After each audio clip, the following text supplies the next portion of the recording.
বিস্তীর্ণ বালুকাময় এক মরুভূমি, মাঝে মাঝে ছোট ছোট কিছু টিলা আর ঝোপঝাড়। একটু দূরেই ক্ষুদ্র ক্ষুদ্র কয়েকখানা পাহাড় সগর্বে দাঁড়িয়ে আছে মাথা উঁচু করে। হজরত মুসা আলাহিসাল্লামের জামানা। তিনি আল্লাহর প্রিয় নবী, মহান রাসূল। প্রায় আল্লাহর সাথে তার কথাবার্তা হয়, বাক্য বিনিময় হয়। এই জন্য তিনি বহু দূরে অবস্থিত তুর পাহাড়ে চলে যান। সেখানেই তার আলাপ আলোচনা চলে। একদিন মুসা আলাহিসাল্লাম আল্লাহর সাথে কথা বলার জন্য তুর পাহাড়ে চললেন, সম্পূর্ণ একা। ভক্তবৃন্দদের কেউই। পথিমধ্যে 3 জন লোকের সাথে তার সাক্ষাৎ হল। তার মাঝে 2 জন পুরুষ আর একজন মহিলা। একজন ব্যক্তি বিশাল ধন ঐশ্বর্যের মালিক, কোনো অভাব নেই তার। সে হজরত মুসা আলাহিসাল্লামকে দেখে বলল, হজরত, কোথায় যাচ্ছে? মুসা আলাহিসাল্লাম বললেন, তুর পাহাড়ে আল্লাহ পাকের সাথে কথা বলতে। সে বলল, আজ বহুদিন যাবৎ একটি কথা মনের মাঝে ঘুরপাক খাচ্ছে। এই জন্য আপনাকে আমি মনে মনে তালাশ করছি। আপনি যেহেতু আল্লাহ পাকের সঙ্গে আলাপ করতে যাচ্ছেন, তাই আসার পথে আমার মনের কথাটুকু আল্লাহর কাছে খুলে বলবেন। কথা হলো, আল্লাহ পাক আমাকে বিপুল ধন সম্পদ দিয়েছেন। আমার টাকা পয়সা এবং সম্পদের পরিমাণ এত বেশি যে এগুলো সামনে রাখা আমার পক্ষে অসম্ভব হয়ে পড়েছে। এমনকি বিশাল পরিমাণ ধন দৌলতের হিসেব রাখতে আমি ঠিকমতো আল্লাহ তাআলার জিকিরও করতে পারছি। অনেক সময় ইবাদতেও কমতি এসেছে। তাই আপনি অনুগ্রহ করে আল্লাহ তাআলাকে বলবেন, তিনি যেন আমাকে এমন কোনো উপায় বলে দেন, যা করলে আমার সম্পদ কমে এমন পর্যায়ে চলে আসে যা নিয়ন্ত্রণে রাখা আমার পক্ষে সম্ভব। হযরত মুসা আলাইহিসসালাম, ঠিক আছে বলবো, এই বলে সামনের দিকে অগ্রসর হলেন। কিছু দূর যাওয়ার পর এক দরিদ্র মহিলা তাকে বলল, হুজুর, মনে হয় তুর পাহাড়ে যাচ্ছেন, সেখানে নিশ্চয়ই আল্লাহর সাথে কথা হবে। হযরত মুসা আলাইহিসসালাম বললেন, হ্যাঁ, এই জন্যই যাচ্ছি। মহিলা বললেন, হুজুর, আমি আপনার মাধ্যমে আল্লাহর কাছে একটি কথা জিজ্ঞেস করতে চাই। এই কথা হলো, আমার জন্য এমন কোনো পন্থা আছে কি যা অবলম্বন করলে আমার এই গরিবী হালত পরিবর্তন হয়ে যাবে? হুজুর, আমি নিতান্তই অসহায়, একেবারেই নিঃস্ব। ধন সম্পদ বলতে কিছুই নেই আমার। এই যে জীর্ণ শীর্ণ ছোট্ট কুড়ের ঘরটি দেখছেন, এই আমার নিবাস, একমাত্র সম্বল। আমার মনে হয় আমার মতো অসহায় এবং দরিদ্র নারী দুনিয়াতে আর কেউ নেই। আমি আশা করি আপনি এই ব্যাপারে আল্লাহর কাছে অবশ্যই জিজ্ঞাসা করবেন। হযরত মুসা আলাইহিসসালাম মহিলার কথাগুলো মনোযোগ দিয়ে শুনলেন। তারপর আল্লাহর কাছে তার আবেদনটি পৌঁছাবার আশ্বাস দিয়ে সামনে চলতে লাগলেন। আরও কিছু দূর চলার পর হাত পা কাটা কয়েকজন লোকের সঙ্গে তার সাক্ষাৎ হল। বেচারার অবস্থা দরিদ্র মহিলার চাইতে অনেক বেশি করুণ। তার দুরবস্থার দিকে তাকালে চোখে পানি এসে যায়। মনের অজান্তেই ফোঁটা ফোঁটা অশ্রু গড়িয়ে পড়ল। কেননা লোকটির হাত পা যেমন নেই, তেমনি দেহে মাংসও নেই। দেখলে মনে হবে কতগুলো হাড্ডি যেন চামড়া দিয়ে পেঁচিয়ে রাখা হয়েছে। মাথায় চুলও নেই, চোখগুলো গর্তের ভিতরে ঢুকে আছে। সে মুসা আলাইহিসসালামকে দেখতে পেয়ে কাতর স্বরে বলল, হে আল্লাহর নবী, আমার কোনো আবেদন নেই, নেই কোনো চাওয়া পাওয়া। উপরন্তু এই করুণ অবস্থার জন্য মহান আল্লাহর বিরুদ্ধে আমার কোনো অভিযোগও নেই। তবে তুর পাহাড়ে গিয়ে আপনি শুধু পরম দয়ালু আল্লাহকে জিজ্ঞাসা করবেন, দুনিয়ায় আমাকে এইভাবে রাখার উদ্দেশ্য কি? তিনি কেন আমাকে এভাবে রেখেছেন?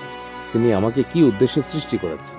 এর জবাবে আল্লাহ পাক কি বলেন, মেহেরবানি করে ফেরার পথে আমাকে একটু জানিয়ে যাবেন, এই আমার অনুরোধ।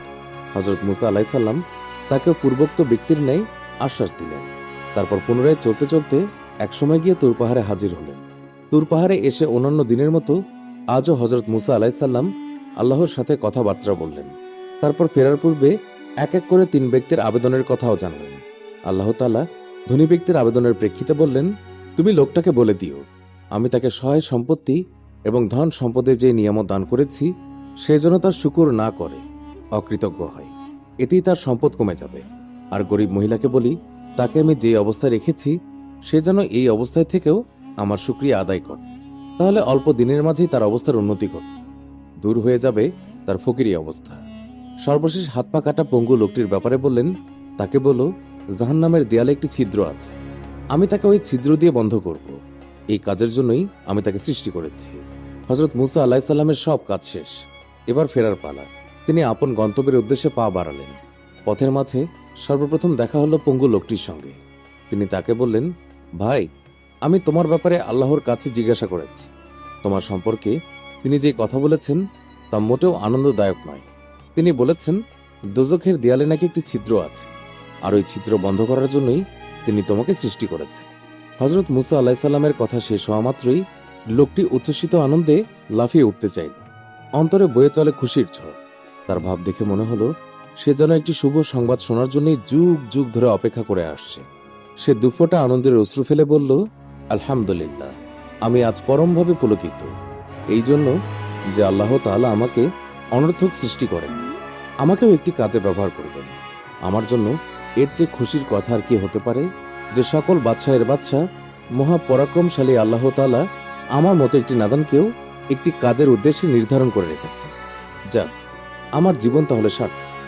লোকটির কথা শুনে আল্লাহ তাআলা অত্যন্ত খুশি হলেন হযরত মুসা আলাইহিস সালাম। তাই তো এই কৃতজ্ঞতায় উত্তম প্রতিদান হিসেবে আল্লাহ তাআলা সঙ্গে সঙ্গে তাকে পূর্ণ সুস্থ করে দিলেন। তার হাত পা ঠিক হয়ে গেল, চোখের উজ্জ্বলতাও ফিরে এলো। ক্ষণিকের মাঝে পরিণত হলো প্রশস্ত ললাট বিশিষ্ট সুন্দর সুদর্শন এক যুবকে। সুবহানাল্লাহ। সেখান থেকে বিদায় নিয়ে হযরত মুসা আলাইহিস সালাম মহিলার কাছে এলেন, বললেন, মা, আল্লাহ পাক আপনাকে বর্তমান অবস্থা থেকে তার শুকরিয়া আদায় করতে বলেছেন। এতে নাকি আপনার বেদনাদায়ক জীবনের অবসান ঘটবে, ফিরে আসবে সুখের জীবন, কোনো অভাবই থাকবে না। এই কথা শোনা মাত্রই মহিলা মুহূর্তকাল বিলম্ব না করে চট করে বলে উঠলেন, এটা আল্লাহ কি বললেন? এটা কি কোনো কথা হলো? এত কষ্ট করে আল্লাহর শুকরিয়া আদায় করব কেন? তিনি আমাকে এমন কি নিয়ামত দিয়েছেন যার জন্য আমি তার শুকরিয়া আদায় করতে পারি?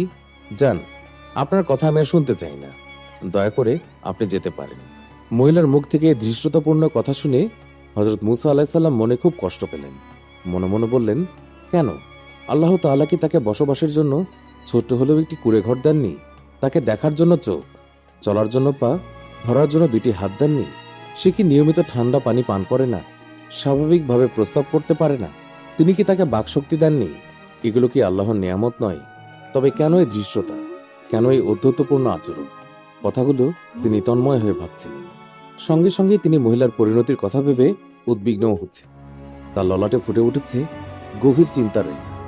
নবীর চিন্তা এখনো শেষ হয়নি, ঠিক এমন সময় একটি দমকা হাওয়া এসে মহিলার কুঁড়েঘরটি একেবারে উড়িয়ে নিয়ে গেল। শুকরিয়া না আদায় করার শাস্তি সে ভোগ করল করাইল। এবার তার বুঝে আফসোস করে বলল, হ্যাঁ, যদি আমি কৃতজ্ঞ হতাম তাহলে আমার সে সম্বলটুকু হারাতে হতো। মহিলার কাছ থেকে চলে এসে হযরত মুসা আলাইহিস সালাম প্রথম ব্যক্তি অর্থাৎ ধনী ব্যক্তির কাছে আসেন এবং তাকে বললেন, আল্লাহ পাক তোমাকে যে ধন সম্পদ দিয়েছেন, তুমি যদি এর শুকরিয়া আদায় না করো তবেই তোমার সম্পদ কমে যাবে।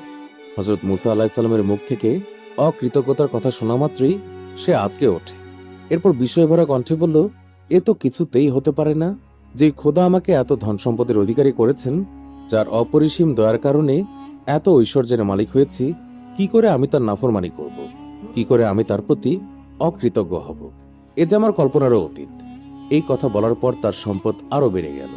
জীবনের প্রতি মুহূর্তে, প্রতি পদে পদে আমরা আল্লাহ তাআলার অসংখ্য নিয়ামত ভোগ করছি। তার নিয়ামত ছাড়া ক্ষণকাল বেঁচে থাকাও আমাদের পক্ষে কিন্তু সম্ভব নয়। আল্লাহ পাক পবিত্র কোরআনে নিজেই ঘোষণা করেছেন, তোমরা যদি আমার নিয়ামত সমূহকে গণনা করতে থাকো তবে কখনোই তা গুণে শেষ করতে পারবে না। অন্য আয়াতে তিনি বলেন, তোমরা যদি আমার নিয়ামত পেয়ে শুকরিয়া আদায় করো তবে আমি তোমাদের নিয়ামতকে আরো বাড়িয়ে দেব, আর যদি নাফরমানি করো তবে আমি নিয়ামত ছিনিয়ে নেব। আর মনে রেখো, আমার শাস্তি অত্যন্ত কঠিন।